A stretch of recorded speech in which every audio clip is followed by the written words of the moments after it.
Burial rites and customs in West Africa can be very stressful and financially draining, putting enormous stress on the living. Customarily, Africans do not just bury the dead. In most cases, there are always suspicions of foul play. Certain cultural areas view even very natural and inevitable deaths as acts of violence caused by supernatural beings such as gods, spirits, or witches. Africa is rated as the second largest continent in terms of both landmass and human population. The number of different ethnic groups in Africa is so large that it is difficult to count them. For instance, in Nigeria, the actual total number of ethnic groups remain disputable, with estimates ranging from 250 to 400 ethnic groups. Due to the multitude of ethnic groups, cultural and customary practices which make up the life pattern of the citizens across Africa. These customs range from life events such as births, circumcision and naming, marriage and death-related events such as the announcement of death, pre-burial rites, burial rites and post-burial activities. All of these customs have religious undertones because Africans are essentially religious. Since every thinking human being knows that death is a reality that awaits every individual, issues related to death, especially how the dead are disposed of, concern the living.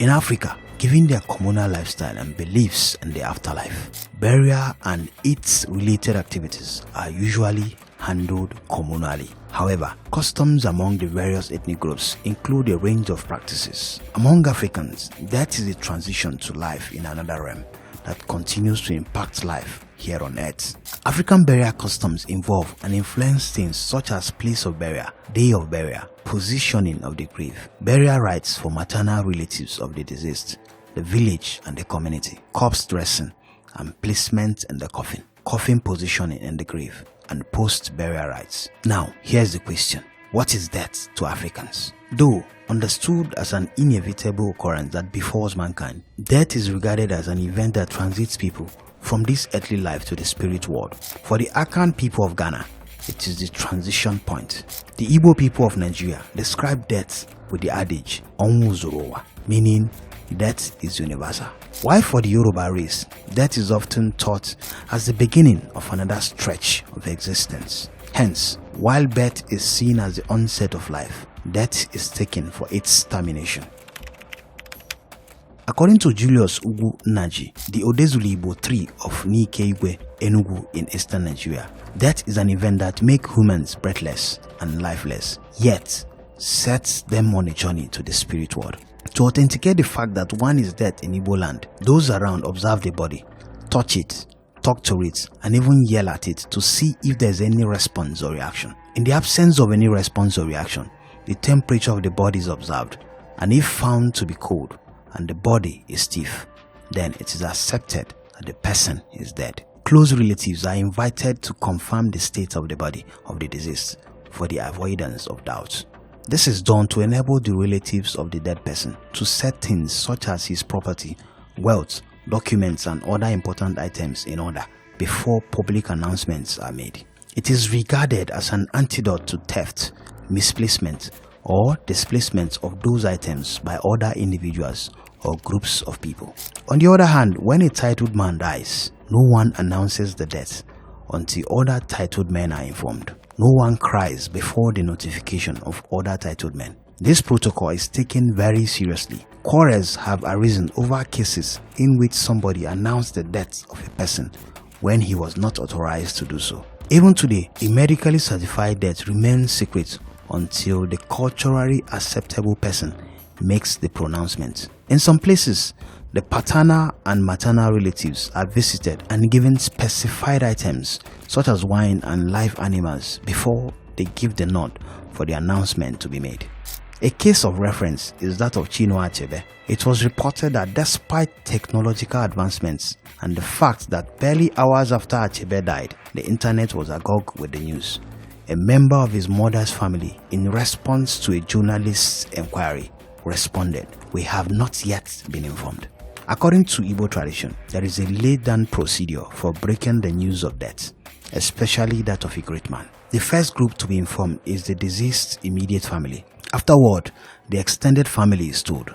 Then the entire community is summoned to an Ilogu, which means a summon to gather together. The news is broken while presenting them with alcohol and livestock. Only after the Ilogu are public displays of mourning permitted to commence. Customarily, Africans do not just bury the dead. In most cases, there are always suspicions of foul play. Certain cultural areas view even very natural and inevitable deaths as acts of violence caused by supernatural beings such as gods, spirits, or witches. Most traditional Africans regard all types of hardship as resulting from activities of evil spirits. Funeral in Yoruba lands means taking care of the corpse. This is not just a matter of burying the corpse.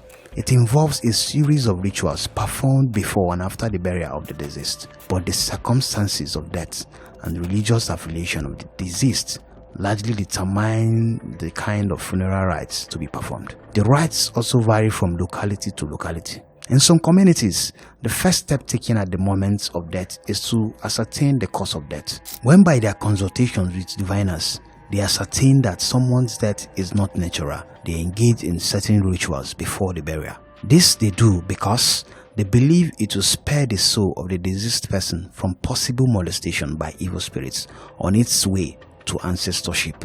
In Yoruba land, this ritual involves sacrificing a sheep or goat, sprinkling the carcass with palm oil, carrying it outside the town or village, and placing it at a spot where two or more paths intersect. This practice causes the evil spirits to disperse into as many directions as there are paths. After this, the diviner prepares purification water by adding shea butter and edible snails to it. He afterwards dips a palm branch into the water in the vessel and lifts it to sprinkle the fluid on the corpse, the room, and the people present in the room. When completed, he invokes the deceased soul and orders it to leave the house as soon as the funeral rites are completed and proceed peacefully to the land of the dead.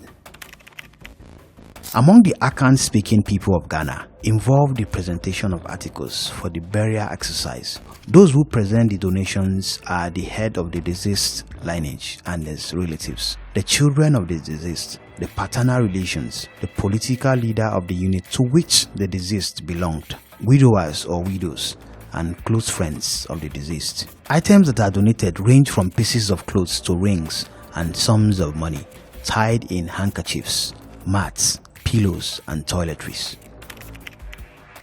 Traditionally, Africans believe that the goal of life is to attain ancestorship at death. To enhance this target, therefore, they believe that burial rites of certain proportions and magnitude must be performed. However, these funeral rites vary slightly from community to community, as well as according to religious practices of the deceased's religion. The status of the deceased in the society also determines the rites of burial. The ways African societies are constituted make some of these practices thrive. The community are believed to consist of the living, the dead, and yet to be born. This is why, except for very highly incapacitating circumstances, Africans insist on burying their dead in a grave that they can access freely. So, burial rites in African societies include, but are not limited to, the place of burial, days of burial, the position of the grave, corpse preparation and dressing, corpse directional placement in the grave, and material demands by the deceased village, community, and maternal relatives before, during, and after burial. Africans prefer burying their dead ones in the ancestral land. This is the only way the burial can be considered proper, honorable, meaningful, and acceptable. The Igbo people bury their dead among the living, within the premises of the family home. To fail in this practice denotes hatred and rejection for the dead by the family and community. According to the beliefs of the Miship people of Pangshin in Jos, Plateau State, Nigeria, if a family member is buried outside of his or her ancestral land, those who did it are seen as having committed a very serious offense against the spirit of the land. It is like having thrown their own away into a distant foreign bush.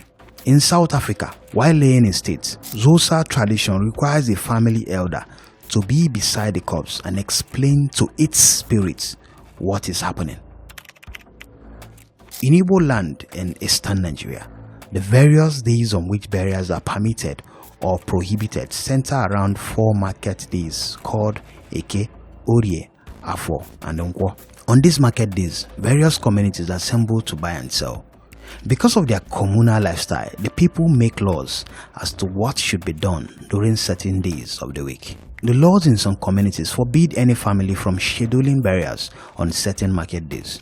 In some parts of Ekiti State in southwest Nigeria, burial is not allowed on the day following the commencement of the New Yam festival called Awo. Since Africans believe the dead are conscious, worthy of honor, and responsive to things done on their behalf here in this world, their place and posture during burial are important. Men are usually buried in a sitting room, any other spacious room, or in front of their houses. At Nike, Enugu, the men are placed in the grave such that they face the entrance door of the house. This is to enable them to watch and see anybody coming into the house or compound. On the other hand, women are buried to face westward. It allows them to reincarnate after they arrive in the spirit world and to continue childbearing. Finally, burial rites and customs in West Africa can be very stressful and financially draining, putting enormous stress on the living. What do you think about burial rites in West Africa? Do you think that there is a need to review some of the processes, or do you feel that Africans are better off sticking to their age-long tradition of burying the dead? Please share your thoughts in the comments and don't forget to like and share this video. Thank you.